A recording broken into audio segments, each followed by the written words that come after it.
Hello friends, मी आज बनवणार आहे अळीव लाडू. अळीव लाडू हे एक पौष्टिक लाडू आहे. ते आपण हिवाळ्यामध्ये खाऊ शकतो आणि अळीवानी आपलं हिमोग्लोबिन वाढते आणि उंची पण वाढते छोट्या मुलांची. चला तर मग प्रोसेस बघूया. त्यासाठी लागणार आहे किसलेले खोबरं, गूळ, अळीव, काजू, बदाम आणि तूप. चला तर मग आपण खोबरं छानपैकी भाजून घेऊयात. तूप टाकायचं छान मस्त त्याला भाजायला. आणि अळीवानी पौष्टिक आहेत फारच. हे आपण त्याची खीर पण खाऊ शकतो आणि डिलेवरीमध्ये सुद्धा खाऊ शकतो आपण त्याला खीर वगैरे करून किंवा लाडू करून. हाडं पण दुखत नाही, कॅल्शियम फार असते त्याचे. खूप पौष्टिक आहे, म्हणजे त्याचे महत्त्व खूप आहेत. चला तर मग आपण तूप टाकून घेऊया. तूप टाकून छानपैकी खोबरे भाजायचे आहेत. लालसर होऊ द्यायचं छानपैकी.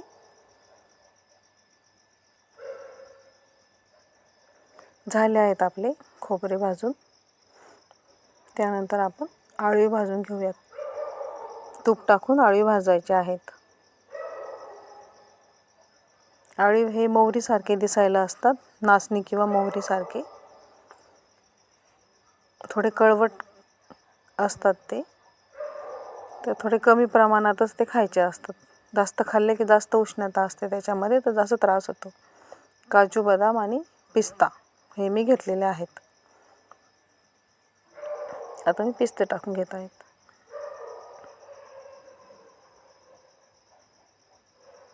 खूप सोपी रेसिपी आहे लाडूची ही. हे बघा, झाले आहेत आपले आता छानपैकी भाजून.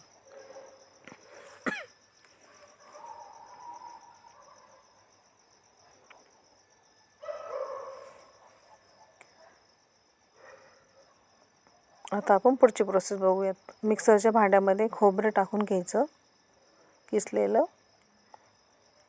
आणि गूळ टाकायचा त्याच्यामध्ये. ते जाड बारीकसर वाटून घ्यायचं आपल्याला, कारण की लाडू करायला खूप सोपे जातात आणि लगेच लाडू तयार होतो. आणि तूप पण कमी लागते. अशा पद्धतीने जर केले तर तूप कमी लागते. हे बघा, हे असे आपण सगळं करून घ्यायचे आहेत. मी अर्धा किलो खोबरे घेतलेले आहेत. आणि आपल्याला आता अर्धे अळीव आपले जे भाजलेले होते ना, तर अर्धे अळीव आपल्याला मिक्सरमधून काढायचे आहे. अर्धे अळीव आपल्याला लाडूच्या याच्यात टाकायचे आहे अख्खेच. अर्धा किलो खोबरं घेतलेलं आहे आणि पावशेर गूळ घेतलेला आहे, म्हणजे 250 ग्रॅम गूळ घेतलेला आहे.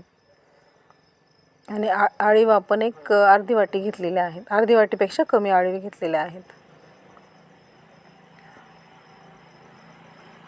आणि हे अख्खेला अळीव आपण त्याच्यामध्ये टाकून घेणार आहोत.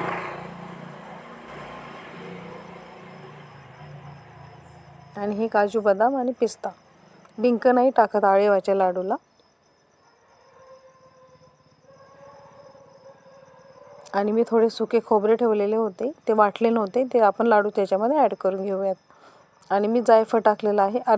अर्ध मी जायफळ टाकणार आहेत.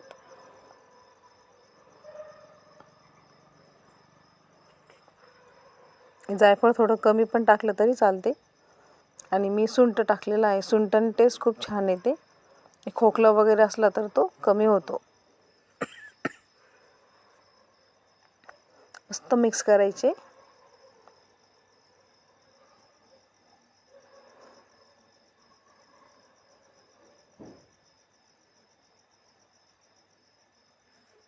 हे बघा, छानपैकी झालेले आहेत मिक्स. आपण त्याच्यामध्ये आपण गरम केलेला अर्धी वाटी तूप टाकून घेणार आहोत.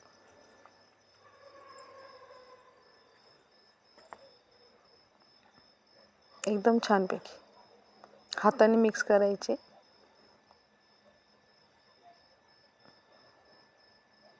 हे बघा, असं मस्त लाडू तयार होतो. आणि थोडे छोटे लाडू करायचे, जास्त मोठी साईज नाही ठेवायची लाडूंची.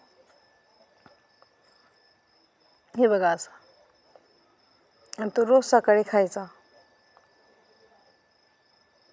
खूप पौष्टिक आणि खूप शरीरासाठी खूप चांगले असतात ते. चला तर मग आपण असे सगळे लाडू करून घेऊयात.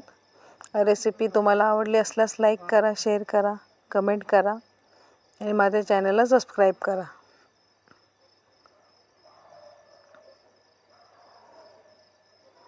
हे बघा, आपण मस्तपैकी आपले हळूहळू सगळे लाडू करून घेतलेले आहेत. हे बघा, आपले लाडू रेडी आहेत आता खाण्यासाठी. चला तर मग आपण भेटू पुढच्या रेसिपीमध्ये.